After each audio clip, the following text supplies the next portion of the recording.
O pai e a filha deixaram a feira depois de um dia maravilhoso. Eles decidiram desfrutar de um filme no sábado à noite. Quando eles se aproximaram do carro, entraram em uma agradável discordância sobre qual filme iriam ver. Mudança de planos. Esta noite nenhum de vocês vai assistir a um filme. Um homem disse com uma voz severa. Eles até se viraram para encarar a voz e espreitaram um homem com uma pistola. Carla foi agarrada por um homem estranho. Agora nós três estamos indo dar uma volta. Você, entre no banco do motorista. O homem fez sinal para Stephen.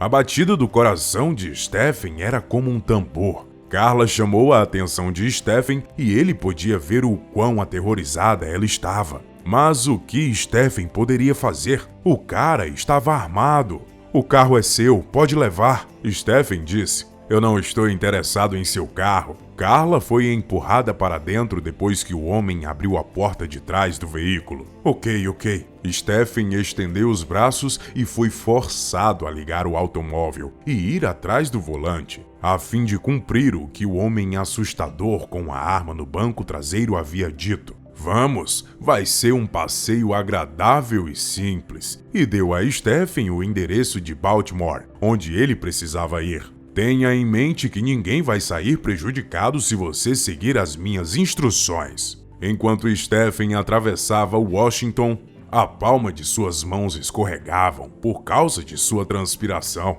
Ele tomou a rota que estivesse menos lotada possível e logo começou a jornada para Baltimore. Ele pensou que já não estava longe. Ele logo seria capaz de deixar este homem estranho para trás e se safar com Carla dessa situação horrível que ele não conseguia acreditar que estava realmente acontecendo. Quando Stephen viu Carla aterrorizada pelo retrovisor, seu coração começou a apertar.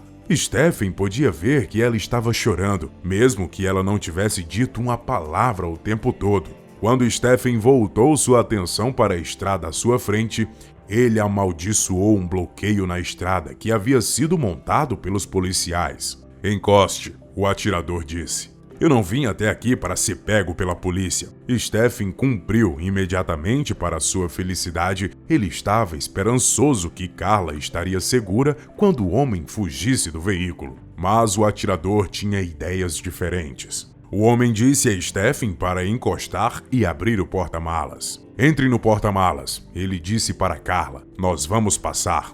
Olhe como é lindo e seguro. Eu e a sua menina. Stephen viu a arma do atirador próximo de Carla. Por favor, não. Carla soluçou. Ela implorou a Stephen. Mas que outra opção ele tinha? O atirador estava louco, ou era um criminoso experiente, ou ambos. Stephen não queria pensar sobre o que poderia acontecer se ele se recusasse a trancar a sua filha no porta-malas junto com o atirador. Quando Stephen abriu o porta-malas, ele pediu a Carla que fosse forte. Vai ficar tudo bem, querida. Finalmente, ela cedeu ao seu terror. Quando seu rosto baixou, ela começou a chorar e o seu ombro tremia. Quando Stephen tentou agarrá-la, o atirador destravou a arma e rosnou de volta. A menos que você faça algo errado, nada de ruim vai acontecer com ela. Pouco tempo depois, Stephen orava baixinho quando se aproximava da barricada. Ele murmurava, não me pare, não me pare. O oficial acenou para que o automóvel, que estava a 2 espaços à sua frente, prosseguisse viagem. Quando foi a vez do carro à sua frente, ele também fez sinal para ele passar direto. Quando chegou a vez de Stephen, ele sinalizou que ele encostasse.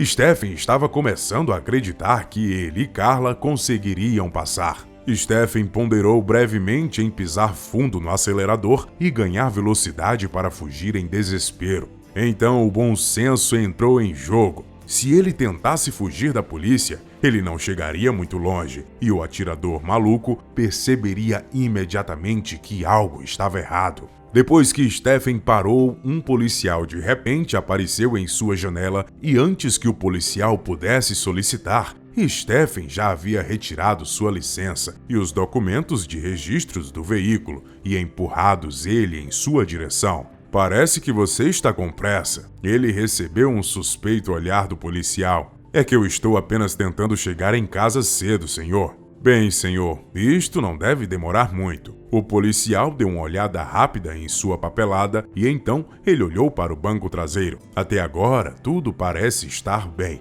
Ele estava se movendo para o porta-malas. A boca de Stephen começou a ficar seca e ele tossiu. E tentou chegar a uma boa explicação para recusar se o policial pedisse para ele abrir o porta-malas. Stephen teria que ter cuidado com seus comentários, porque o atirador poderia provavelmente ouvir tudo do porta-malas. Os olhos de Stephen começaram a ficar cheios de lágrimas que rolaram por suas bochechas. Ele disse: "Por favor, não."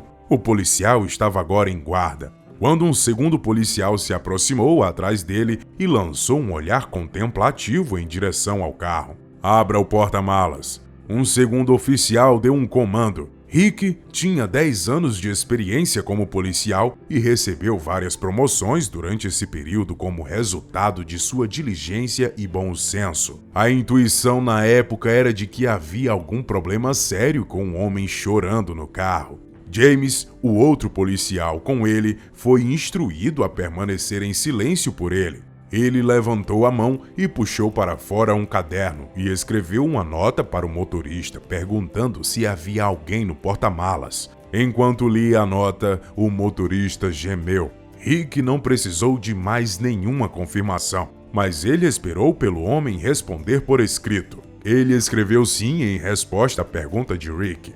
Rick acrescentou com mais 2 perguntas: se o sujeito estava armado e se havia qualquer outra pessoa com ele. Depois de ler a nota de Rick, os ombros do homem começaram a tremer e ele começou a escrever chorando que sim, e estava com a filha dele. Depois de acenar com a cabeça, James acrescentou: "Nós necessitamos seguir o procedimento de abertura e levar quem está dentro sob custódia." Mas Rick pensou que havia muitas coisas ainda desconhecidas e a situação era muito instável, pois uma pessoa estava sendo mantida refém. Nós não podemos colocá-la em perigo. O que fazemos? Rick ponderou suas opções cuidadosamente e havia apenas uma coisa que ele podia pensar em fazer nesta difícil situação. Ele informou James sobre sua estratégia. O policial mais jovem balançou a cabeça e com uma careta dizia que não era possível. James comentou: "É contra as regras, e você não tem como saber se esse cara está dizendo a verdade. Tudo pode ser mentira, Rick. Eu acredito nele, e isso é o único plano que temos." Rick se debruçou contra o motorista e cochichou: "Eu vou entrar no carro com você, senhor. Eu peço gentilmente que você siga as instruções do homem e coloque sua fé em nós para ajudá-lo. Meu amigo vai ficar com a gente." Rick entrou no carro e fez um sinal para o motorista continuar. Eles continuaram dirigindo em silêncio. Enquanto ele recuava, Rick estava constantemente em guarda e ele ocasionalmente ouvia gemidos abafados e barulhos vindos do porta-malas. Mas, pelo que parecia, o homem realmente não havia machucado a refém. Rick considerou o próximo passo da estratégia à medida que se aproximavam dos subúrbios de Baltimore. O cenário automaticamente ficava mais perigoso. Neste ponto, ele queria sair desse problema sem ninguém se machucar. Ele tinha que ter cuidado. Rick deu uma olhada rápida para o motorista. Ele estava em uma bagunça completa. O policial temia que o motorista pudesse arriscar algo para salvar sua filha. Infelizmente, Rick estava incapaz de o acalmar nessa situação, porque havia a possibilidade do homem armado no porta-malas ouvir. Um pouco mais tarde, o motorista fez uma curva e virou em uma entrada para um beco escuro onde devia ficar a casa. Reconhecendo a indicação do condutor acenando com a cabeça, certamente este era o lugar onde ele foi destinado a ir. Rick acenou para o homem enquanto os dois saíam do carro e Rick se agachou e entrou debaixo do veículo. Quando o atirador saiu, ele puxou a arma e inclinou a cabeça para olhar seus pés. Enquanto observava o motorista girar em torno de abrir o tronco, o cabelo a parte de trás de seu pescoço estava na extremidade. Rick entendeu que seu tempo teria que estar no local quando Stephen soltou a trava no tronco, seus dedos tremiam. Ele estava temendo o que ele poderia descobrir dentro de si e o que poderia ocorrer ao lado do tronco era aberto. Quando o atirador de repente emergiu arrastando Carla junto com ele, Stephen sentiu seu coração dolorido ao ver a expressão nos olhos de sua filha. Seus olhos estavam vidrados como se ela tivesse desligado, mas suas bochechas estavam manchadas de lágrimas. Stephen disse: "Eu fiz o que você pediu, agora deixe ela ir." O atirador sorriu. Stephen assistiu com pavor enquanto o atirador se virava ao redor e apertou seu controle. Enquanto inspecionava a área, mantinha seu revólver pronto. "Quem quer que você seja, saia!" o atirador gritou. "Quando nós paramos, eu ouvi 2 batidas de porta. Eu sei que tem outra pessoa e que está escondida em algum lugar." "Não tem ninguém aqui," Stephen disse. "Quem você pensa que eu sou? Não é a primeira vez que eu faço isso. Foi eu, tive que fechar a porta 2 vezes." "Mentiroso!" O atirador apontou a arma para sua filha. "Você sabe o que vai acontecer se seu amigo não sair." O mundo parecia estar desmoronando para Stephen. Sua situação era desesperadora e não havia boas opções disponíveis. Ele estava começando a acreditar que já não havia nada que ele pudesse fazer para ajudar Carla. E tudo o que ele faria era assistir enquanto sua filha morria. Sabendo que ele não poderia fazer nada para detê-lo, o policial disse debaixo do carro: "Tudo bem, eu vou sair com cuidado e gradualmente ficar quieto. Por favor." Stephen observou os olhos do atirador em grande fúria e pôde ver suas feições endurecidas em uma carranca. Enquanto destravava o revólver, falou: "Envolver a polícia foi um tremendo erro." Stephen, Carla e o oficial foram levados para dentro da casa pelo atirador através de uma porta que dava para a cozinha. O atirador em seguida vasculhou as gavetas, mantendo seu foco nas 3 pessoas. O grupo acabou por ser preso nas cadeiras da sala de jantar usando um pacote de abraçadeiras que ele acabou encontrando. Ele apertou a amarração de Stephen enquanto dizia: "Você arruinou tudo, homem. Por que você chamou a polícia? Eu ia deixar vocês irem. Eu deveria estourar os miolos de vocês. Se você fizer isso, sua vida acabou", avisou o policial. O atirador gritou em fúria e empurrou o policial com tanta força que ele tombou em sua cadeira. Então, ele correu da cozinha. "Você está bem?" Stephen perguntou ao policial. Os reféns ouviram uma enorme pancada reverberar em toda a casa, e antes que ele pudesse ter respostas do que era, viram uma mulher idosa carregando uma grande pá entrando na cozinha.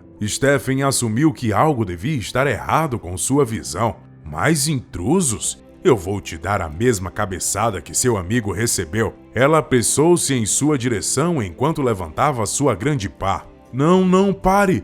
Ele prendeu a gente!" Stephen gritou. "Esse cara no chão é um policial." A velha olhou para o policial enquanto abaixava a pá. Ela rapidamente liberou o laço deles e depois, percebendo que Stephen estava dizendo a verdade, a idosa levou o policial até o atirador que ela tinha deixado inconsciente. Enquanto Stephen abraçava Carla, Rick rapidamente desarmou o atirador e o algemou. A mulher idosa informou-os de que tinha chegado àquela casa há pouco tempo enquanto esperavam a ajuda que Rick havia chamado a aparecer. A casa pertenceu a um ladrão que havia sido condenado à prisão perpétua. Portanto, ela conseguiu comprar a casa por um preço bem baixo. Rick continuou dizendo que o objetivo do bloqueio era pegar um homem que tinha escapado de uma cela de prisão no tribunal. Stephen e a idosa foram premiados com medalhas por sua bravura alguns dias depois. Stephen insistiu que um corajoso homem teria confrontado o atirador e que ele não merecia isso. Stephen era o mais novo amigo de Rick, que tinha uma perspectiva diferente. Se você tivesse se envolvido em combate com ele, as coisas teriam sido piores. Rick comentou: "Você optou por jogar pela segurança e teve coragem para fazê-lo. É por isso que sua filha está viva hoje." A história que essa família passou é realmente uma história sensacional, não? Conte nos comentários qual parte mais lhe chamou a atenção. Deixe o gostei no vídeo e nos vemos no próximo vídeo com mais uma história sensacional. Tchau!